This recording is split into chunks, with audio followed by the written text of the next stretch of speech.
bad people abroad, and it's amazing how they find each other. And I just think that the message is that people need to, everything that happens has an effect, and sometimes it snowballs and you get into situations that are very confusing, and I think we're in very confusing times right now. I feel very differently now about the war than I did a few years ago. After 9/11, we were looking for just simple answers, and now the elections and all these debates, it's great in our country that we have open press like that can talk on all sides of an issue.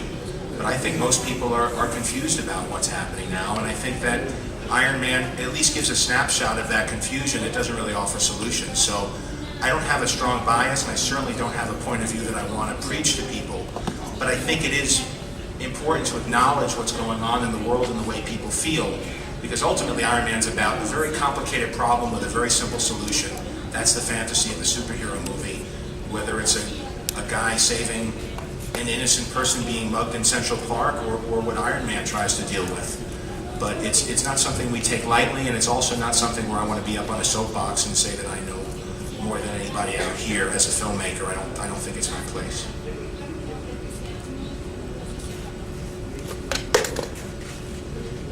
Siguiente pregunta, por favor, la número 4. Hola, buenas tardes. Mi nombre es Lisbeth Carrasco de la revista Comic Zone. Quiero hacer un comentario y, bueno, la pregunta.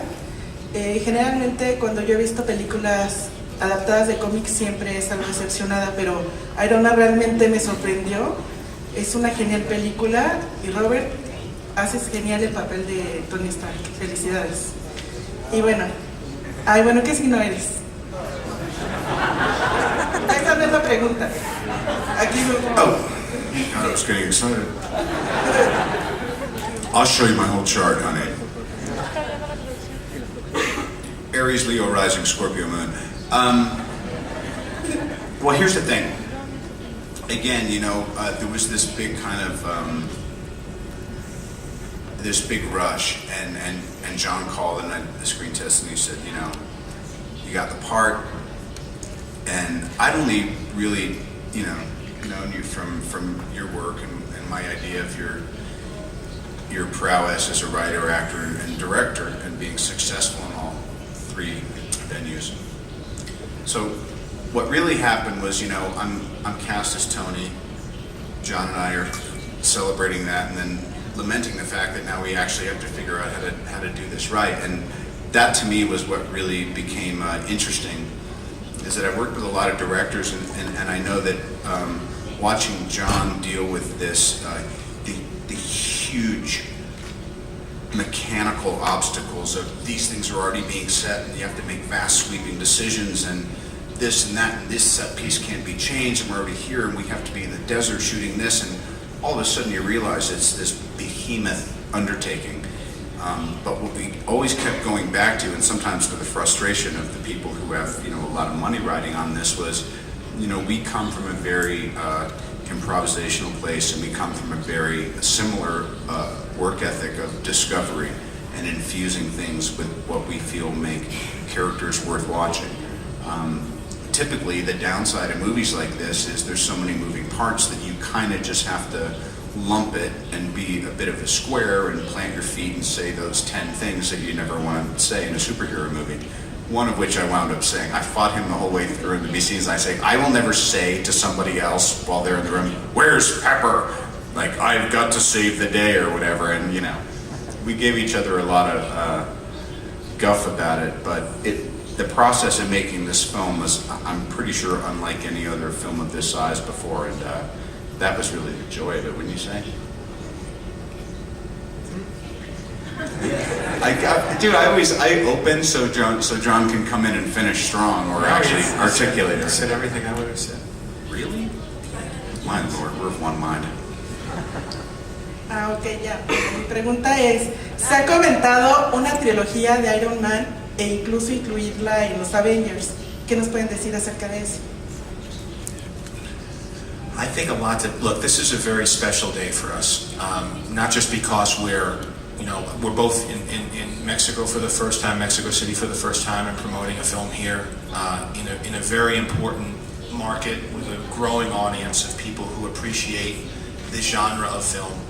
but also because you are the first audience certainly people involved with the press who have seen the movie. And this is our first feedback that we're getting. So a lot of it's dictated by what people think. There were a lot of questions were being asked about, for example, politics. That was never our main thrust of this film. It's interesting to see what people react to and respond to, what the view of the film might be, whether they enjoy it or not. As I sat in the room and did interviews, and as I sit here, you know, whether or not we get to do more is really being decided by the people who see the movie and people who come out to see it. And honestly, in this day and age where everything, the world is very small and the internet is so immediate, based on the screening you guys were at, that answer might really be in your hands. So I know that Robert and I really enjoyed collaborating on this. This is the biggest independent film I think ever made. We had tremendous freedom creatively. I think that the effects really stepped up and they did a wonderful job. And he and I, at this point in our lives, when I first met with Robert, I said, what do you want to do at this point in your career? He said, I want to make good movies that people could see. Which sounds like a very simple answer, but we've both worked on good movies that nobody gets to see because they're too small, or big movies that suck. We really wanted to make a good movie that was held to a high standard, and so we will see if we did our job, and then if you, the audience, respond to it, and that will dictate our future for the next decade.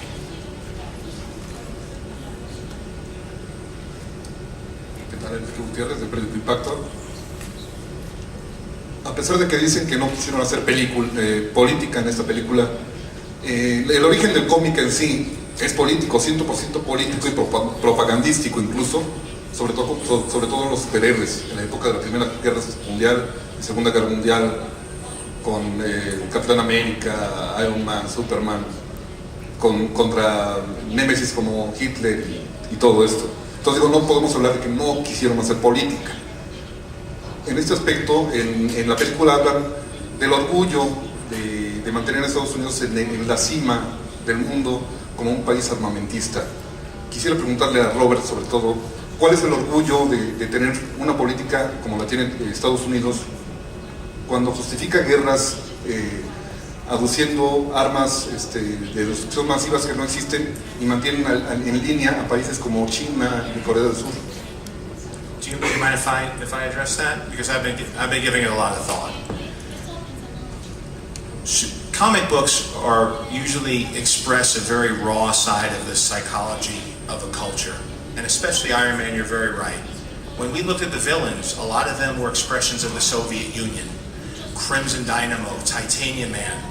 Originally, we had planned to use the Mandarin as our villain. The Mandarin, as described in the comic books, really spoke to everything that's embarrassing about our xenophobic past. The last thing we wanted to do was to have a Chinese character that was depicted in a Fu Manchu kind of way like it was in the books. But yet we felt a sense of responsibility to the fans of the comics to stay true to what our roots are.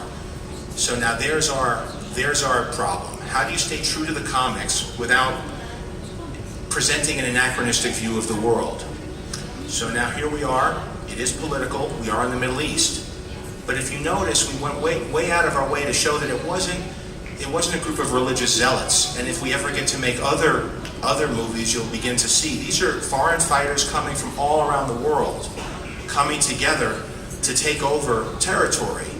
And honestly, the guy who's yelling at him, he's yelling in Hungarian, and we have every language. And when Tony says, "Who are these people?"